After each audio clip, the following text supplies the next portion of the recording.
Hey guys, welcome today. We have a very special guest.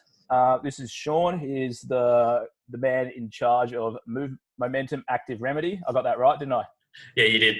We are talking before. That's why he's laughing, because I was like, I swear you were called Movement, not Momentum. And he's like, no, it's Momentum, man. So there's a guy over east, I reckon, who has the same name. But thanks for coming on, mate. Thanks for having a chat. Yeah, hit us up. What's the go? Where you at? What you going on? What's going on? What do you want to know more about, like what's happening right now, or what we generally do, or Tell me about Momentum. so Momentum was a thing that I kind of did from leaving my last job, and we work mostly with Medicare. So a lot of your Medicare referrals and a lot of injuries, and diabetes is a big one for us. But also, I want to focus quite a bit on the active population. So, you know, your Gen Pops, your athletes, your everyday warriors, weekend warriors, and all that kind of stuff as well. Yeah. And I guess what I really wanted to do was work with that kind of active population, because people have a different mentality towards that.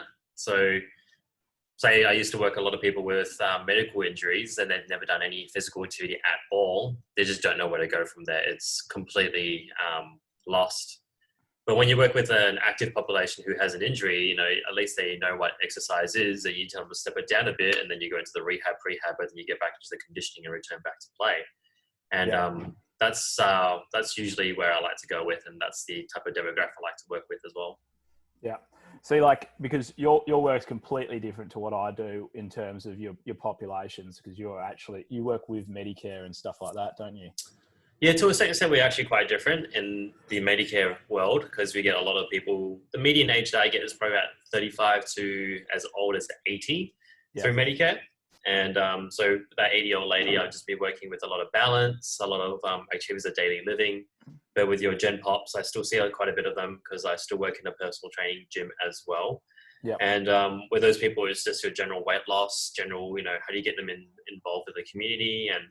And that's one thing that I always really want to push for. It's the exercise is the method to get there, but I think everyone knows that it's anyone who's done a lot of exercise, it comes mentally as well. So it's focus, it's communication, it's camaraderie, it's all those things that I think people forget or have never witnessed unless they played sport or in part of a club, even at later stages of life.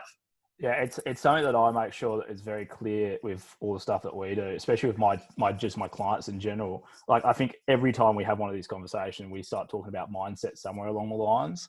But like, yeah, it's so important. It is like for fitness professionals who don't focus on, you know, trying to change people's mindsets or at least get them in the right mindset. Like, you're only doing, you know, 1/10 of what you need to be doing to get that sustainability and longevity, you know? Oh, definitely. Like, an example is, like, if you always think something's going to be hard, it will be hard.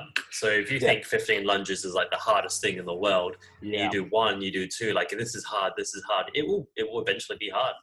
And it will never get any easier. But if you start going, hey, look, if I push myself, and you flip it the other way around, it goes, let's get to 5, let's do 10, let's get to 12. And guess what? 15 becomes nothing. And that's just the gradual progression of everything, really. Yeah. It's like, for female populations, particular pull-ups and push-ups.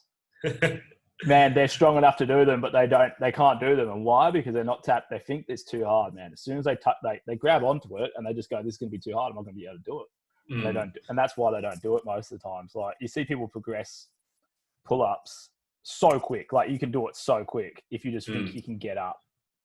But a lot of people just get stuck in, like, I'm never going to be able to do a pull-up. It's funny because it's funny because we actually we forget what it's like to walk into something completely new. Yeah. So when I first got into the gym, it was just still general bodybuilding. Then after I went to powerlifting, and the transition was easy enough to go, hey, look, I just need to focus on these 3 things. Then you think about it, you're like, well, I've never actually learned anything completely brand new, knowing absolutely nothing for a long time. And you just kind of forget that. But then you go, what can I do to get them to do that? And it could be a bit of a quiz, it could be a little bit of a test. You can just get them to do it, and then you record it. You show them, they have that moment of realization. But sometimes it's just hard to remember what it feels like to be completely brand spanking new. Yeah. Yeah. It's a lot of like, Yeah, just sometimes, yeah, I get what you're saying, especially as coaches. Like you go, I've been doing this for 10 years or whatever, and then you're like, how do you not understand what I'm talking about? And like Yeah. that, this is why I love and hate working with kids, because Mm, kids will get every cue that you thought was the best cue in the world to teach someone something, and yeah. they'll look at you like the dumbest person on the planet, and and you've got to go, oh my god, I've got to come up with something completely new, because these kids aren't getting it. Like it's like kids are the great equalizer on how much you think you know in queuing as well. You'll get a kid who has some background movement and they just move amazing. And then Yeah. you get a kid who is just absolutely no idea. And it's actually quite funny. Like I sometimes feel like it's the kid who is athletically given, like very well, because up to about maybe 17 is just talent. And Yeah. then they play really well in their sport, but they just have no idea on how to move, how to learn, how to talk, how to ask questions. And then you go, oh, this is not helping me. But when you get the kid who knows absolutely nothing, they tend to understand a lot more because they're like a clean slate. They've got no bad habits, Yes, yes. and like we all know, bad habits are the stuff that make it hard to learn stuff, because you think you already done it, and then you got to unlearn something and then relearn it, and try not to relearn it the same way they learned it before is another hard Yeah. thing. Well, I always try and teach people from like a perspective of don't do what I did, please. Please don't do what I did. Yeah, listen to the stuff that I did and realize that a lot of it was dumb. Don't do that. Yeah. Yeah. Yeah, and going back to your kids stuff, like you said, like 17, yeah, like it's generally guys with just like massive amount of talent at the start, or they're just stronger than everyone because they Mm. develop early. Like in swimming, it's the funniest thing to watch in the world. You get all these guys, like 15-year-olds who are like crushing it, absolutely crushing it. And everyone's going, this guy's going to be a star, blah, blah, blah. They get to 18 and they haven't gone any faster. And everyone's like, oh, yeah, and all these guys are just slowly creeping up on them and just like beating them with technique and, mindset, because Yeah. they've had to grind it. Well, that's what they always said with coaching and even with certain athletes as well. It's the one that's struggled the most who tends to learn and retain the most because they had to go through so much more to get something that was so simple. Yeah. But it's the coaches who find everything so easy and all the way through, or should I say athletes who find everything so way through, they tend not to be so good at coaching because they don't understand the cue because they're like, I just got this. And it's really funny because I think I was listening to something, this is really abstract, like it was Australian Idol, and there's one chick who never had any formal training in singing, and she had to sing with someone else and teach them how to sing. She goes, I don't know how to teach them. Like, I just learnt how to sing, and I just started singing. Yeah. Yeah, and she had no formal training on it. And she goes, well, it was Ricky Lee from Australian Idol, and she was like, I had no formal like training in singing. And then I'm trying to teach someone how to sing, and I've got no idea because I just did it. And like, Yeah, for people that aren't good at stuff, and for like, and when you're getting taught by someone who is good at something, like they haven't gone through the 1,000 possibilities that you might be going through to try and get you to that spot. So like, I think it's a really, really cool thing. Like a lot of people that weren't very good sometimes become the best at it, or the best at teaching it because they had to figure it out. Yeah. I remember when I was learning Olympic weightlifting, I did that 2 years back now, almost 3 coming this one. And I honestly looked at some of my lifts, I'm like, man, I just moved like trash, but I just did not know what to do. And some of the cues were just simple, like finish the pull. I'm like, I don't even know what finish the pull means. Like, can you what is the pull? Yeah. What is the pull and what do you mean by finish? Like, can you actually tell me? It's like, oh, it's knees, ankles, hips need to be all straight. I'm like, oh, let's start with that first. And then we can call that finish the pull. Yeah. That's the progression, isn't it? Knee, ankle, hip. Yeah, triple extension. Yeah. But if someone said triple extension, I'm like, oh, cool, I know that. Then I try and say that to the next person. I'm like, what's that again? It's like knee, ankle, hip. Yeah, knee, ankle, hip. Yeah, that's good. I like that. Yeah, knee, ankle, hip. Tell us a bit more about yourself, mate, because you're an interesting chap. I'll go back. We first met when we were doing the big Seawood brought us together. Yeah, Christian. Who's going to come on one of these chats at some point. I've been saying it for a while now. Get him on. Like, seriously, I might have to do an 8-part series with him. Just like block this hour out, block that hour out, block that hour out. So it's not like a 6-hour talk. because the man can talk, especially when you hit his buttons the correct way. But just gonna ask him about dumb stuff that he hates for 1 hour and just see how long it goes. Oh, I love it. If there's anyone who's like really changed and influenced on a personal level on the business and how I run things, it would be him, because Yeah. I always just thought like, oh man, like this is not possible to work exercise as a like a service or a consulting thing. And you just think, holy crap, like he really just told it to you in a no bullshit manner. Yeah. And I remember when he first, we first got, me and Simon first saw his post, and Simon was like, have you seen this guy? And I was like, nah. And then he showed me one of his videos. I was like, that guy sounds like a dick. I think when he first came into social media, it was quite like... he was very out there. Well, he knew the game, man. He knew it straight away. If you call people out and stuff, you're going to get following. So, that's what he did. And good on him for having the balls, because look where he is now, and look how many like people like ourselves have been directly or indirectly affected by, his work. So, yeah, I'm really looking forward to that guy coming on and chatting for a million hours.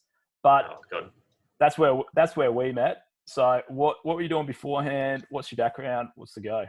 I'll start from pretty much straight out of high school. I was doing a biomed degree. Hated it because I was sitting in a lab and smelling all kinds of chemicals. Yum. Didn't do very well in that degree, I'm not going to lie, because I didn't like it. So then I got qualified as a personal trainer straight after that, and that was a 6-week course, which I definitely thought was useful to a certain extent. Like, it got me confident to give exercises, which I'll give it that. Yeah. And then I did a sports science degree at Curtin as well. And I'm not gonna lie, like the degree itself can be quite good, but unless the person actually has a background in sport, they have no idea what's happening. So growing up, I played and coached a lot of basketball. And, did you do it at Curtin? Yeah, I did. What year was it? I was in the first intake ever. So that was... I was supposed to be in the second intake ever, but I dropped out. Oh, look, because they couldn't, first off, they couldn't guarantee it was going to be certified. Yeah. Yeah. And me as being me, like, I was like, oh, it's university. You ask questions and you're supposed to ask questions. Ask questions, got told off. You just went to the wrong uni, I think.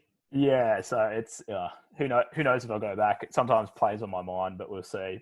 I definitely wouldn't go to Curtin.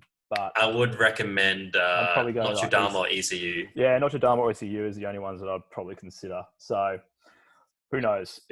Who knows? It's a magical thing. It pops into my brain. Sometimes I go, it's a good idea. And then I go, holy shit, how am I going to manage to do that? But we'll see. Yeah. Anyway. Keep going. I was at Curtin, and then first intake, and we didn't get accredited. I didn't even know what that meant, to be honest. Like, I honestly just thought, like, oh, I already got my Cert 3, Cert 4, and I already had a full-time fly-in, fly-out job with my Cert 3, Cert 4 before I even graduated from uni. Oh, wow. Yeah, because they said that, I'm not going to lie, the university helps me, though. They were giving us prac jobs, and they hooked me up with a fly-in, fly-out company. And the lady there who was helping me out with my prac supervisor, she goes, do you want a job? I'm like, yeah, please. Hell yeah. So she got me on a roster that was quite flexible. And it was basically, I think she gave me a 4-week swing every semester, which lasted me enough money to go through the whole semester. Yeah, I bet it did. And then got a full-time job out of that, 2 weeks on, 2 weeks off, and did that for about 4 months before I decided that it wasn't for me. That's awesome, man. I didn't know that, because I'm about to go up. I'm flying out on Monday. Yeah. To just go up and give it a go, because it's something that I've always wanted to do, since high school. But I was swimming at a super high level, so I never really made it out. And then as soon as I finished swimming, I went into like FSC and the gym and everything. So, like this COVID situation has kind of given it a little bit of time. Mm-hmm. So I'm going on my first swing on Monday for 10 days, holding a bucket for lubrication. So we'll see how that goes. But I didn't know you'd been up there. That's cool. What was it like? It was pretty cool. Like the first one I went to was, I don't even know what it was called anymore. Apparently the site's been knocked down. I was there for 2 weeks or 3 weeks, and it was awesome to me because all I had to do was wake up, give everyone a stretch, do some reports. I'd finish work by like 11 o'clock and not see one person inside the gym because everyone was on site. And from there, I would train. I would train for 2 hours. I'd eat my lunch, I'd watch a movie, I'd read a book, and then I'd go back and have a nap, and then I'll start my shift again from 4 o'clock to 7 o'clock. So between like 11 and 4 was my own time. And then finish work at 7, eat dinner, head back to my room, play video games because I had my laptop there at the time, and wake up at 5:30 the next day and do it again. That's sweet. That's going to be heaps better than what I'm going to be doing. Yeah. Yeah, I'm out there holding buckets for conveyor belts. So, man. Your life sounds like the dream. Maybe I should. Yeah. When I'm up there, I might go talk to some people. Yeah, I was manning up for the gym, and I got put down as the healthy life coach, or HLC is what they call it back there. So what do you do? You wake up, you give some people some stretches. Yeah, like the guys going out. It's mostly the people who work as a catering company, so like your chefs, your people who do utilities, the cleaners, the wet mess people, the bartenders, I guess you could call them, and that's it. It's not even like a group of 10 or something. And just go for a pre-start stretch so they don't hurt themselves. But yeah, it's good fun. Just keep it interesting. Wow, man, that's just made me hell jealous. I'm going to be doing the worst stuff in the world, and you're just like cruising around, giving some people some stretches and I think on that first 2-week swing, I watched 5 seasons of Game of Thrones. I watched Captain America. I watched 3 seasons of Breaking Bad. I read 3 books and trained really efficiently. What a great time to earn some money. First off, because you're up north, so you're earning some money, train and learn. What a great thing to do straight out of uni or during uni. Yeah, well, that was great. I loved it. But yeah, industry was quite fickle, obviously, with mining. So then rosters came less, so I just ended up just quitting that. And then I actually became a club manager of a gym. So I was a club manager of a 24/7 franchise gym, and that was good fun for about 9-10 months, and learned a lot from that as well. Yeah. Was that you can't really say, can you? I'm not sure I'm allowed to say the franchise, but don't say the franchise. Yeah, I know which one you're at, and now you're doing your thing. No, actually, then after that I went back to uni. Oh, because you're an EP, so you must have gone back. Yeah. So I went back to do my EP, and did that get you accredited? Okay. It got me accredited. So during that whole process, like we never got accredited from my undergrad. So I was never actually an accredited exercise scientist, as they say, until I went back to uni I'm just looking at my certificate right now, 2016. Yeah. I still wasn't accredited, but we had to do makeup units. So we had to do like an extra unit to get that accreditation through. Yeah. So did that plus the postgrad and finished that whole year. And then the next year I didn't really want to work for another person because I just want to be like a sole trader and work as an exercise physiologist. Yeah. Did that for about 2 years, and then I thought, no, this is burning me out because I was working ridiculous hours. Yeah. That was my own fault though. And then worked for a full-time company and didn't like that because there was no fulfillment. I wasn't really treating people the way I wanted to be treated, or the way I wanted to treat people. And also saying that I didn't do all those degrees and I didn't do all those, I didn't have my experience to just be someone who just went through like TheraBand based exercises. Yeah. I honestly went through the whole degrees and everything in my experience to preach about how strength training and barbell training and all that can actually benefit someone. I strongly believe that if you can lift a barbell, you probably won't get hurt for the rest of your life, or very rarely get hurt, because it's 20 kilos. Like, it's not heavy, but if you ever get so deconditioned to the point that you can't move 20 kilos, you've got some alarm bells ringing. You're in a lot of trouble. Yeah, I 100% agree, man. If you can't lift a barbell off the floor in a correct way, like, how the hell are you going to survive out there? You know, like, what is going on here? Like, if you can't pick a barbell up and probably, like, I won't say press above your head, but like, if you can't pick a barbell up off the floor or squat a barbell, you're in a bit of trouble. You know, even if it's just 20 kilos, and the more that's and more the thing, you get though, like on a 20 kilo, a 20 kilo barbell is, it's calibrated to be centered and feel good. Yeah. So 20 kilo barbell is really more like a 15 kilo condensed kettlebell to me. That's what I always say, because a 15 kilo kettlebell is a lot harder to squat than a 20 kilo barbell because it's so much more balanced. It's like going from a barbell squat to a goblet squat. If you know what I'm saying, like your goblet squat is generally a lot harder. Yeah, you'll feel a lot more of a burn with a 40-kilo goblet squat if you can't even pick that up. Yeah, compared exactly. to a 40-kilo barbell. Yeah, exactly. Like it's crazy. Like the condensedness of like just picking someone up and holding it in center hurts. It's a lot harder than just your barbell exercises. So I think I would say barbells make yeah. life easy.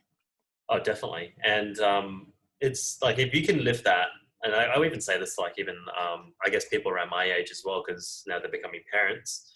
And if you can lift this, you can lift your kid pretty easily, more easy, if Yeah. anything, because that kid's gonna be wriggling around. Even if they're only like 6 or 7 kilos, they're wriggling as well. How old are you now? I am 28 this year. Ooh, sweet. So Why is that?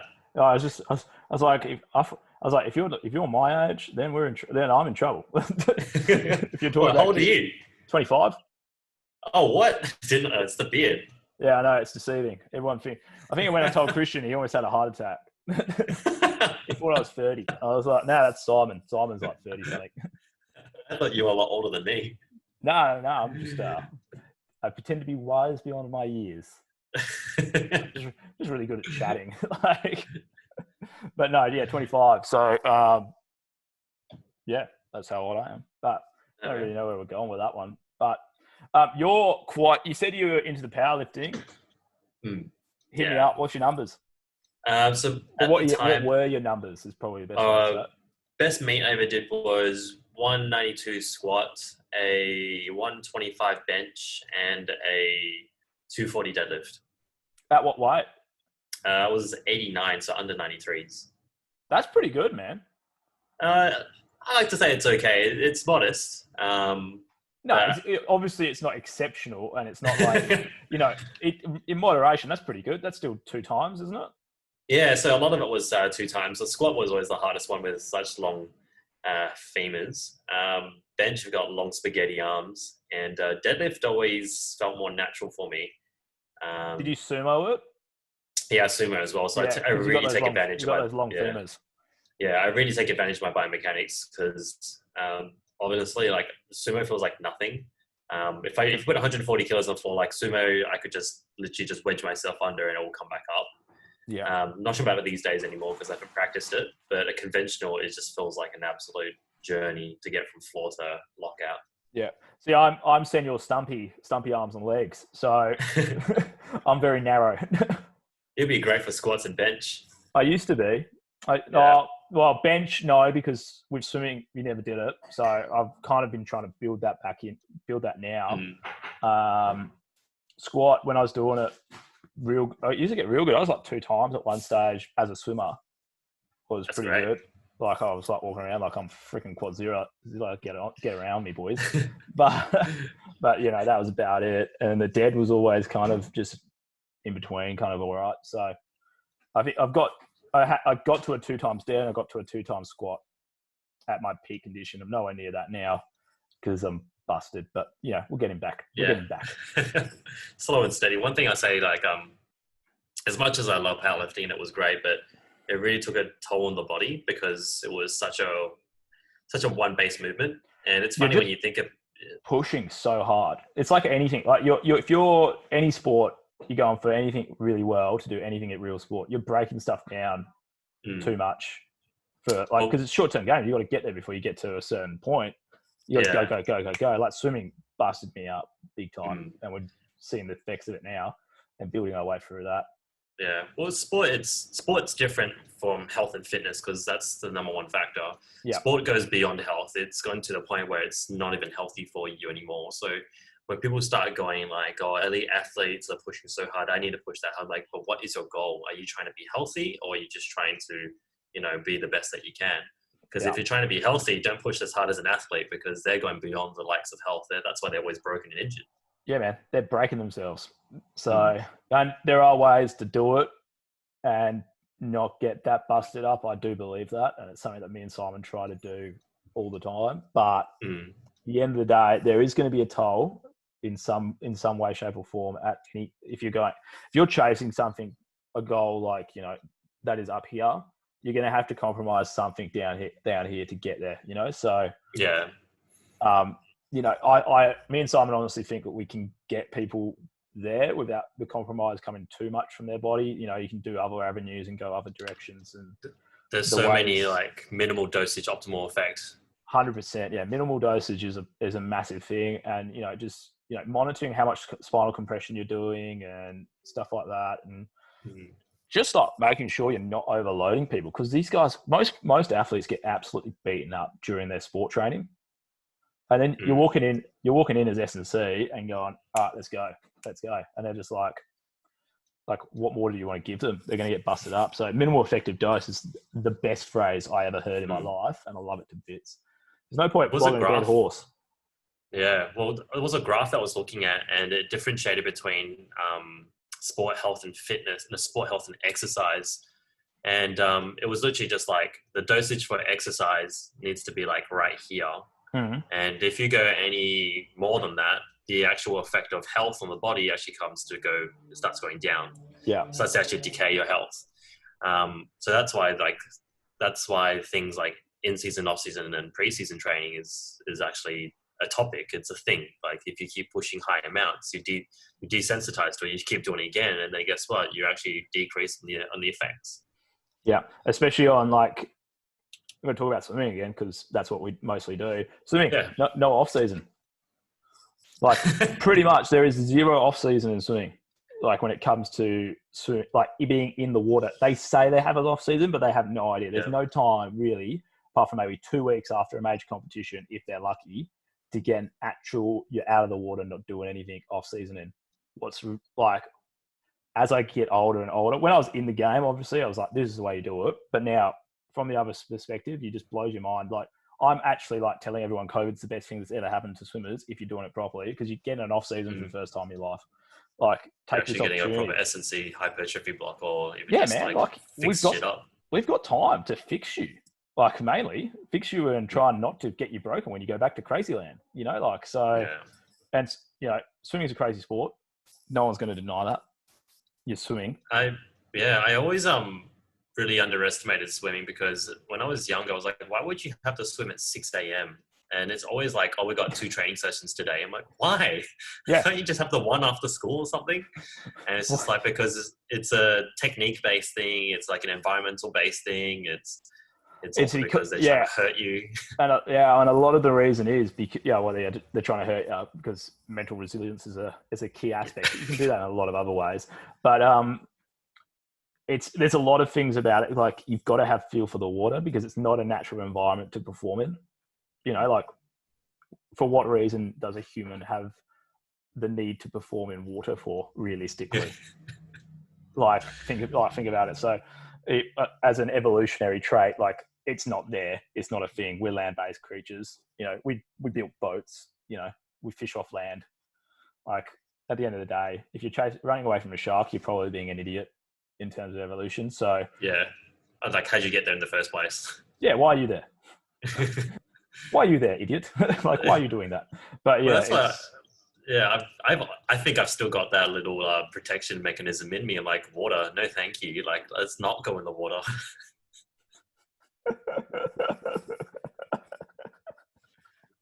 Not a swimmer then. No, I swim. I actually legit sink. I'm not sure if it's because of my composition, because when I was younger, I'd float like nothing. I was like a stick in water. But now, like, even with the breathing and trying to change my center of mass, it's just like, no, it's not going to happen. Or even I was saying that, it's like, I can't be bothered having it happen. Yeah, I think it's more like we were saying before. You said can't do it. Yeah. And now you won't do it. No, never enjoyed swimming as a kid. Maybe just playing around with my cousins and everything. But when it came to like actually doing the like freestyle breaststroke, I'm like, no, I'm good. Give me a basketball. I'll go chase that instead. Yeah, let's go shoot some hoops. Probably a much better choice for your sanity, because look at me, I'm an absolute nutcase and I blame swimming completely. All right. So you do a lot of Ollie lifting now, mate. I've seen it on your Instagram. Yeah. Kind of like what we were talking about before, like you had to give something before. When I was doing my last powerlifting competition, I actually started not enjoying it because it just wasn't fun. And then I wanted to learn something new, because I wanted to show people that you're never too old to learn something. And, even with all the experience of at that point in time, I was in the gym training for about 6 or 7 years now. And I was learning Ollie lifting in my 7th year of training, and I still moved like crap, and I still didn't know what was happening. I was still confused. And I was just like, guess what, guys? Like, you're not the only people who go through this. And yeah, I chucked hissy fits, and I was on and off it for about 2 years. Like, I was like, nah, I'm going back to powerlifting. I'm going back to bodybuilding. I'm going back to weightlifting. Yeah. Then I went back to weightlifting, and I was like, actually, this is more fun now. And since last year, this is now probably like my 3rd on and off again with Ollie lifting. And the last 2 years, I've been going on since probably November last year. And I've actually thoroughly enjoyed it, and it's all started to click. And it was the same cues, like finish the pull, get back tight. And I never heard anything different, but I was so absorbed with that now that I actually understood what I needed to do. Do you have a coach for that, or are you doing it yourself? So I went face-to-face coaching with one person, and then I switched to another guy. He is amazing. I would say his name's Jason Ager, WA weightlifting. Really, really, really smart guy and really good teacher. Then after that, couldn't really do the face-to-face because that's where I thought I thrived. And then I went online and I used Cal Strengths, and that stuff is very affordable. It was like $20 a month, but the coaching itself was quite subpar in the sense of like cues and feedback. And the reason why I say that's because they had probably like 1,000 people running the same online program, and the same cues were happening. It was like chest up, back tight. So right now I'm going through hybrid sports performance. So that's like Sen Koh's little company that she works for. Yep. And they have an Olympian actually coaching the weightlifting stuff. And yeah, it's really cool to see. Like, he keeps it simple. I can understand, because if he wants to break it down, he'd probably like talk your ear off because he loves it so much. Yeah, yeah. It's something like a lot of people will go, oh, it's just just a clean or whatever. But like, it's just a swimming stroke. It's not. There's a million things going on there. You you break it down into those like minor components and every little bit from like this to that to that to that. It gets quite complicated if you actually know what's going on. Yeah, and that was definitely it. And if I was ever brand new, I'd always recommend going face-to-face, and that's why I wanted to push right at the start. Yeah. And now it's more online, but it's really like, if you're online, you're really self-monitoring, because you only post as much as you feel like you need to post, unless you're doing one-on-one online. Yeah. And we're doing group online, and I put it on myself to actually learn a lot more stuff. And that's what I wanted to do, because when I get older, I don't think I'll be able to do a lot of weightlifting, and my flexibility would only decrease. My speed would only decrease, rate force development as well. So I was like, well, let's just take advantage of my age and what I'm possibly able to grow in for the time being until I can't. Yeah. It's good that you're doing it now, because you're saying you've been doing a lot of like, the powerlifting, powerlifting, bodybuilding style training for a while, and now you've moved into something else. So you're going to get mad gains. Look at me talking. Mad gains. Such a gym bro. You're going to get mad gains out of this, bro. But yeah, it definitely is true. Like, one thing I would say is my absolute strength has decreased. So best squats being, like 190, I can barely squat 130 now. And even saying that, from before this whole COVID thing, I was squatting maybe 145 for a single, and I could probably do 2 more reps of that. Right now, I'm dying at 120. I can physically not do that for more than 5 reps. Have you swapped from front to back, or back to front? Sorry. With the program that what they did there, it has no front squats as much. Yeah. I wish I'm going to actually personally add some more front squats, because I like that. I know that's a massive thing. Like, they throw front squats into everything. Yeah, well, front squats, deep squats. It's that big position, isn't it? And you can stay upright. Yeah, exactly. And it helps a lot with your cleans, so you don't have to keep doing more cleans, because when you do a lot of cleans, it starts to affect a lot of your, obviously, like your impact on your stuff. joints and everything. Yeah, so just getting that position and feeling comfortable with it. And I think it's definitely opened up my mind in the sense of training, because once again, minimal dosage for optimal effect. With weightlifting, I can optimize things like breathing, position. I can optimize on tension. I can optimize even just on flexibility, without having to load up to 160, 170 kilos just on my back. And I'm still snatching a lot more. So if I'm snatching a lot more as the main goal, and I'm my overall strength is, say what, decreasing, I'm getting more efficient without having to get stronger. Yeah. No, man. It sounds good. It sounds awesome. Mm. I might give it a whirl one day. Highly recommend it. Like, I honestly think it's the most frustrating thing ever. If it's taken me 2 years, I'd say it'd take everyone at least a year, because I'm so like set in my ways. Like, I'm not doing this. I'm doing it. I'm so hot and cold with things. Now, man, I'm going to spit the dummy in about 10 days, and it'll be like it'll be all over. Wait for the gym to come back so I can kind of get in there and do it, because all our equipment's pretty much rented out. So I'm now dabbling in the body weight realm today, and ISOs. I've been doing a lot of like long lasting ISOs. Well, starting to jump onto that and just having some fun with that and seeing what's going on with that, because there's a lot of stuff at the moment about that, and it's quite interesting. Have you done those super long ISOs? How long is super long? Because I think 40 seconds is too long. No, they're talking 3 to 5 minutes. That's crazy. No, I would never do that. But that's also because I'm scared of that. Yeah, it's terrifying. Like, I was the same thing. I was like, those guys are stupid. But then I listened to him at one of our coaches, Adam. He was at the Woodford course. Yeah, I'm following him a lot. He's posting a lot of good stuff. Yeah, man. So yeah, that's Adam. And he got me onto this podcast. It was the Jacked Athlete podcast. Go check that out, because they talk about it a lot. And I'm just going like, I'm going to dip my toes in this, because we do a lot of ISO work, but we don't do that kind of ISO work. That is a lot of ISO. I mean, like, from what we know, like, ISO helps with rate force development. It helps with actual connection with the muscle. It helps with just overall just muscle connection. So a 30-second ISO hurts. A 45-second ISO, a 1 minute ISO to me is almost max effort. A 3-minute ISO, man. Yeah, and they're talking about 3-minute ISOs in like certain positions as their minimum standard. And I'm like, I'm terrified. Yeah, well, you would definitely get the most out of it, like on a nervous system base. And it's funny how I say that, because they're talking about for recovery and stuff like that, because you've got so many little contractions going on. You do it at the end of your workout, and you wake up the next morning feeling good as new. Well, I think, holy shit, I'm going to have the DOMs of the decade. Well, Woodford was one guy who always said that we're not training muscles, we're not training anything, but we're training the nervous system and movements. So muscles here for everyone else to, strengthen maybe a weak knee joint. But when it comes to power, speed, and agility, it's all nervous system based things. So you have to understand that.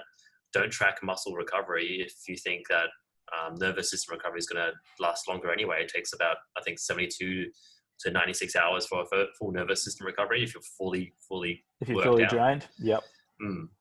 Those muscles take like 48 hours. Yeah, well, it can be up to 48 hours for your DOMs to kick in and out. So, like, it's mad stuff. It's a great world to live in. You can learn so much weird stuff.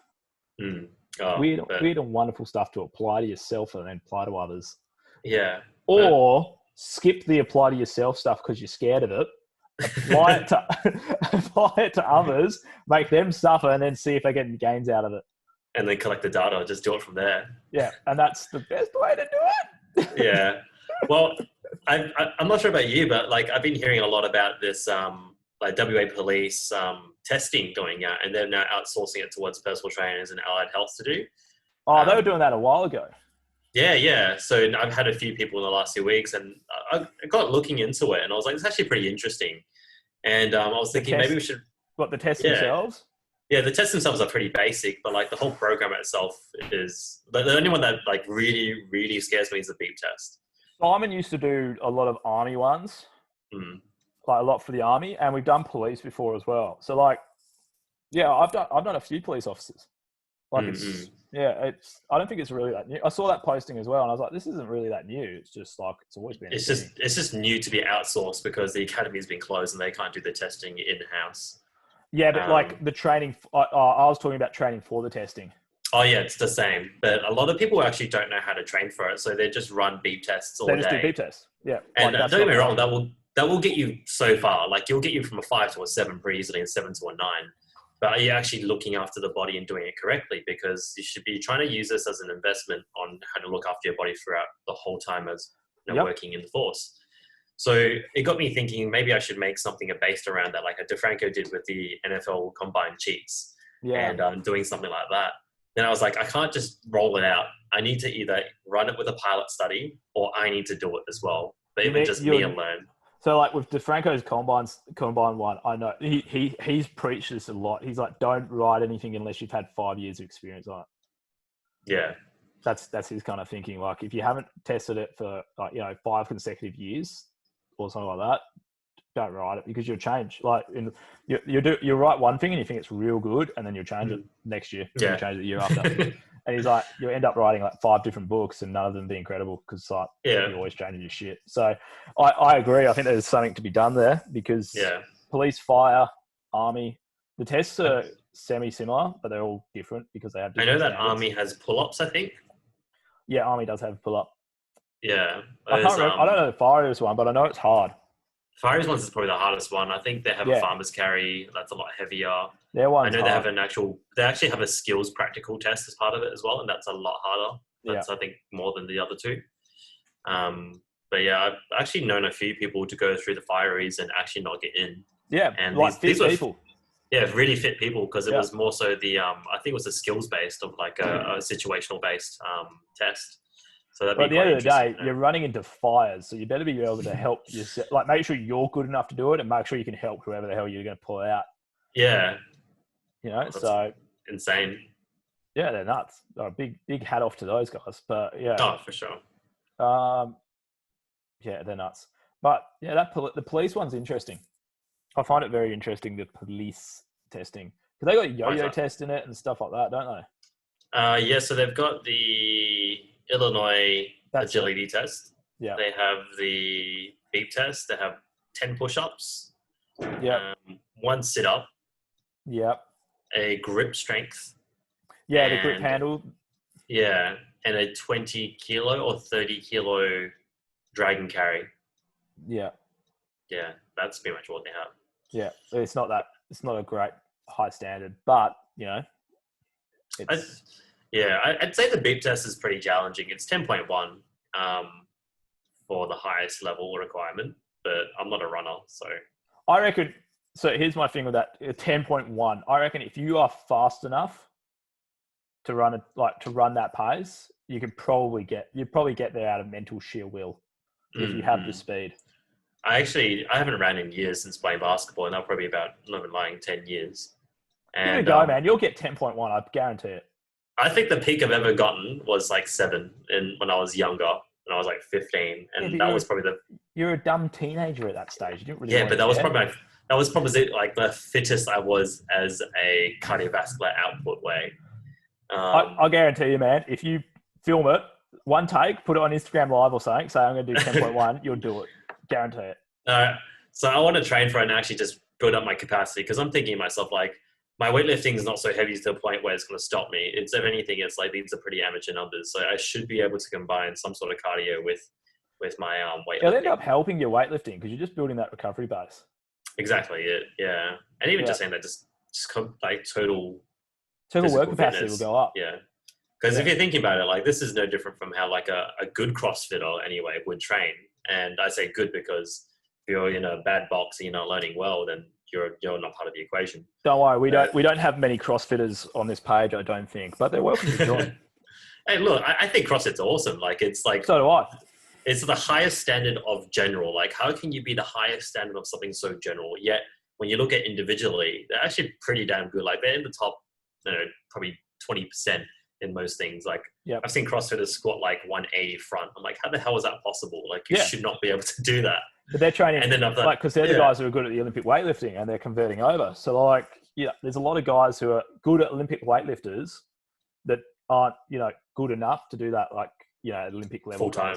Full-time Olympic level kind of deal. So they go CrossFit, and it's just a complete changeover, and they're already so far in front. What was Matt Fraser when he grew up? He was like 18 years old, clean and jerking 180, and he hurt his back. And then he was like, even saying that 180 at 18 was not considered good anyway. No, but jumped across, perfect range, because that's like, he's above the, what they set it at. Mm. So he's got the reps in the bag, and he's already at that level. He's only going to get stronger. Yeah. And I honestly, like, I think that's the best thing that I've ever watched. I love watching all the CrossFit documentaries on Netflix. And it's just, Man, like if you ever find yourself in a slump, you just watch that. Like, man, these guys suck. Like, why would you do that to yourself? Like, I can do my workout now because if they can do that, I can at least do 10 squats or something like that. I just watched them I and go, dread. like, these guys are absolute nutters. Like, Yeah. and they're taped up like mummified, like Egyptians, and they're just Oh, going for it. Like, and I think I've heard it a few times. I think I heard it on DeFranco's podcast because he's known for his love of CrossFit. But he was like, if I was going to train, someone asked him the question, like, what would you do if you're going to train a CrossFitter? And he said, I'd train them like an athlete who has a sport that is CrossFit. And I was like, genius, yeah. genius. That's what they Yeah. like. That's what you got to think about it. Like, and I changed my perspective on CrossFit because I used to be like, this thing is dumb. Like general pop just get hurt, blah blah blah.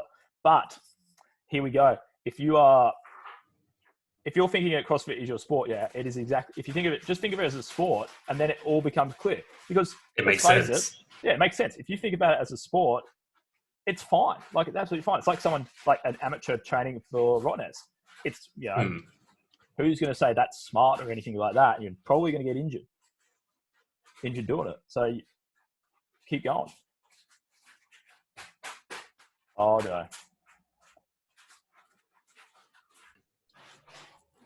Just for everyone, sorry if my face has changed or something happened. My internet just died and then I returned. But I was talking about CrossFit. So let's go. What was I saying, Sean, before I died? You were saying that if you how would Joe DeFranco train a CrossFitter? And you said that if he trained a CrossFitter, train him just like a general athlete as CrossFit being the sport. Yeah. So if you train them for the sport, it's all good. And then you compare that to every other sport that amateurs do and tried to do well at. Like for WA, it is the easiest thing to compare to the Rottnest Channel Swim. Yeah. One of the dumbest events I've ever heard of in my life. Let's go swim 19.9 kilometers. And I can barely walk that or you know, run like that. exactly. It's just like, and they all get busted. Like most of them all get busted shoulders, except for the ones that come to FSC. They don't get busted shoulders. Slight little plug in there. But you know, because they're trying to do something that you know is elite in some regards. So like, if you look at it that way, it's absolutely sweet. And CrossFit does a lot of good things like culture in gyms and stuff like that. Those guys have great culture in their gyms. The good ones do anyway. Community, they're all about it, man. They get together, they do good things, they're good mates. Like they do a good job, I reckon. Now that I've got down off my little angry teenager. Yeah. But yeah, I'm a fan of CrossFit in terms of what they do like as a sport. I think it definitely goes to the point where their product outweighs more than just exercise. Exercise was just a way in it. Yeah. But they definitely outspoke something, and that's definitely set the way with studios now or gyms and clinics and anything that's small. They go, hey, look, this is just a way in, because now we're starting to see so many places where culture and community becomes such a big impact on how people will actually influence themselves. Yeah. And yeah, like it once again, it goes back to what we actually first started with, like the whole sense of camaraderie. Like when I was playing basketball, it didn't matter how good you were to how bad you were. We held each other to a high standard, and we always wanted to win together. And you only just exactly, and you only got as good as your worst player. Yep, it's literally like they managed to do something really cool, that is make the gym into a sport, and for that, and bring all those sporting cultures through to that gym, and for that, like, well done to them, because it's now the model pretty much. Most boutique guys do that. And I wouldn't say that FSC was directly influenced by CrossFit and the culture they did, because we kind of took it like from a swimming club and went, how can we build club culture into a gym? And we did it that way. But, you know, they obviously knocked the door down at the start of that to make that something that people could conceive in their brains, you know? Yeah. And I think that it's not a coincidence to me anyway, that the people that I find I work best with are the people who have an understanding of culture and team. Yeah. And even saying that, I don't even mean that like work with in the sense of profession to client. I even mean that just in life. Like I work a lot better with people who actually understand what camaraderie is, what teamwork is, what communication is. And I actually find that it happens to be quite prevalent with a lot of people in just executive and corporate life as well. If they have strong networks and ties in sports and some sort of leadership, it actually runs true quite deep to every aspect of their life. Yep. Yeah, man. And that, I think, is a very, very good place to leave it today. I would like to thank you for giving up, almost an hour and a bit of your time. I don't know when we quite got on, but Holy crap, that went by fast. Yeah, it's gonna be pretty much an hour. So I'd like to thank you for that. For anyone who wants to shout out any questions or something, please comment below in the group. And Sean, thanks for being on, mate. You've been great. And we'll get you on some other time. If there's a bunch of questions, man, we'll get you on soon because. I'd love to get Christian on at the same time. Oh, let's do a freaking group chat. Let's do a group catch up. Let's invite all the members of that group of people that organise that thing. I would love to. Honestly, that'd be sick. All of them, even the ones that didn't turn up. Every single one. Every single one of them. Nah, one person doesn't deserve to be on the screen. But, alrighty, guys, that's all from me now before we go down a rabbit hole. Thank you for listening. Sean, cheers for being on, guys. And as always, stay strong, stay safe, stay connected, be formidable. Do you have a catchy tagline at the end that you do stuff? Ours is build momentum, and momentum is key. There you go. But more importantly, be formidable.